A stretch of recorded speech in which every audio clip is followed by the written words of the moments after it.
started talking about making plans to make adjustments again next year.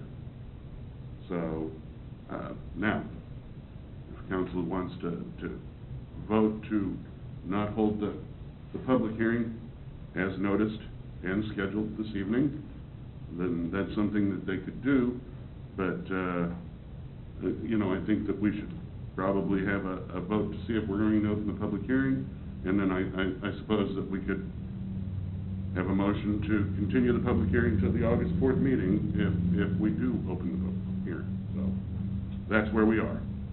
Mr. Mayor, I would like to move that we do open the public hearing regarding the city's 2015 budget. Second. Motion, Freeman, second, Roberts, that we open the public hearing regarding the city's 2015 budget. All those in favor indicate by saying aye. Aye. All those opposed? No. The public hearing is open.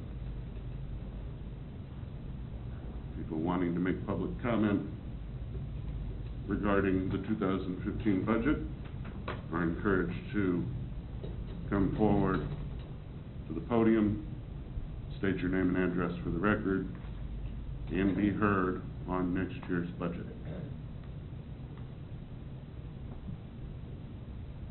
Mr. Mayor, I would like to move for continuation of the public hearing regarding the city's 2015 budget until August the 4th of 2014, our next scheduled city council meeting. Second. Motion, Freeman, second, should that we continue the public hearing regarding the city's 2015 budget to the August 4th council meeting. All those in favor indicate by saying aye. Aye. All those opposed? The public hearing is continued. Are we still able to have discussion on the budget even though the public hearing has been continued? I would think so. Yes. Very good.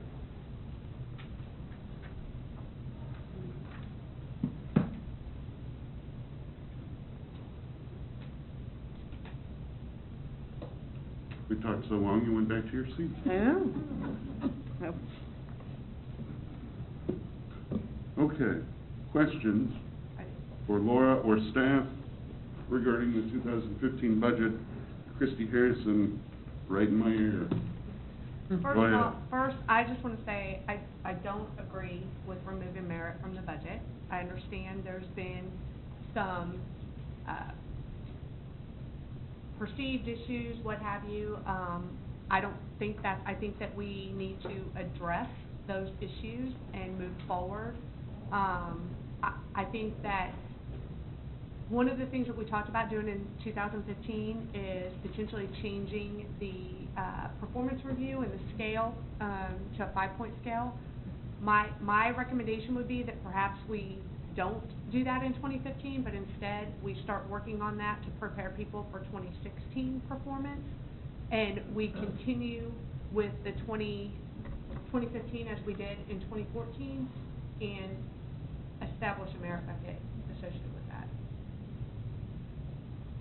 I had a question tied straight to the mayor. I didn't understand what issues we wanted to address and what further study was going to be necessary and what would hope to be achieved by doing so, if we're going to pull that away from the discussions that we've had thus far. Yes.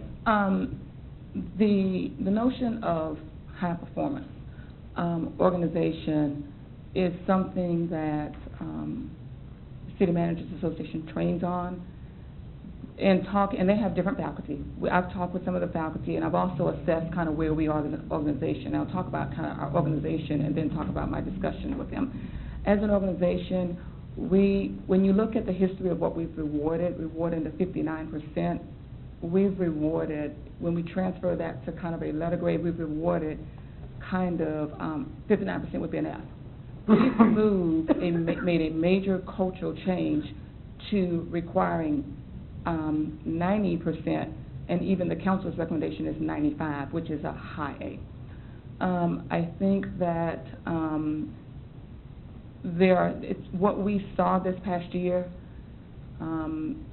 is basically symptomatic of something that warrants a look at the overall compensation package. When you try to make that cultural change, a major cultural change like that, it takes some time to be able to really get employees, as well as the community, as well as the council, prepared for that. When I talked with the faculty members who train on high performance, they talked about a couple of things. Basically, the level of trust throughout the hierarchy of the organization that's needed so that employees feel like their immediate supervisors are fair with their evaluations. Also involving the employees in developing that and making sure that we have the appropriate evaluation scale. We have a 3-point evaluation scale. It's very difficult to evaluate employees on a 3-point evaluation scale, as well as we have market competitive pay issues that impact being able to look at merit. So there are some underlying organizational components that really need to be addressed in my review and assessment of the history of the organization, as well as in my consultation with one of the faculty members who teaches at the High Performance Organization Institute. So my recommendation was not to continue to move forward with merit until we had an opportunity to look at our overall global approach to pay and compensation. Do you have anything more? Oh.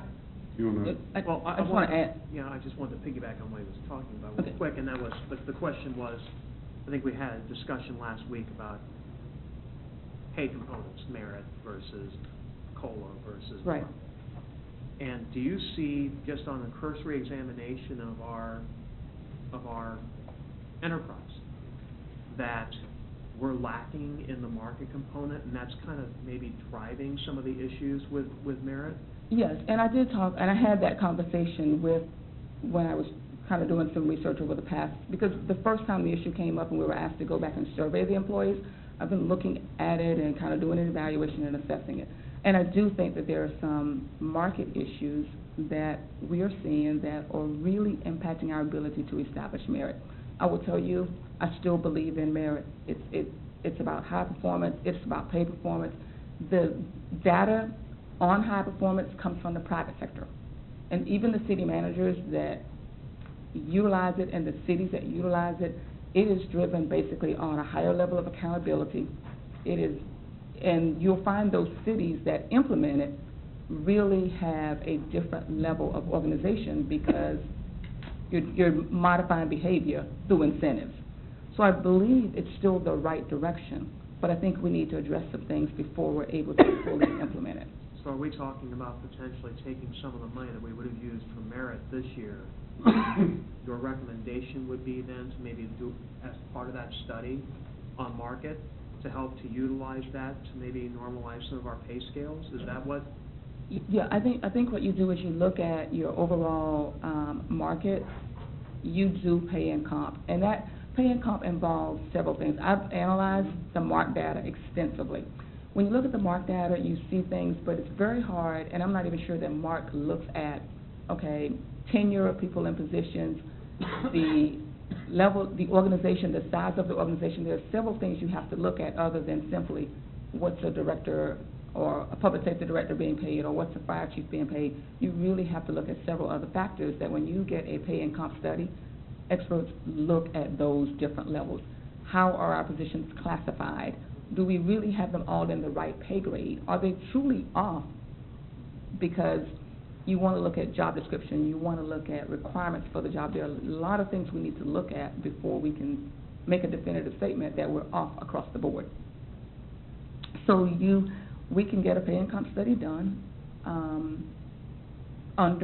probably under what the threshold is for my signature authority, which would be $25,000.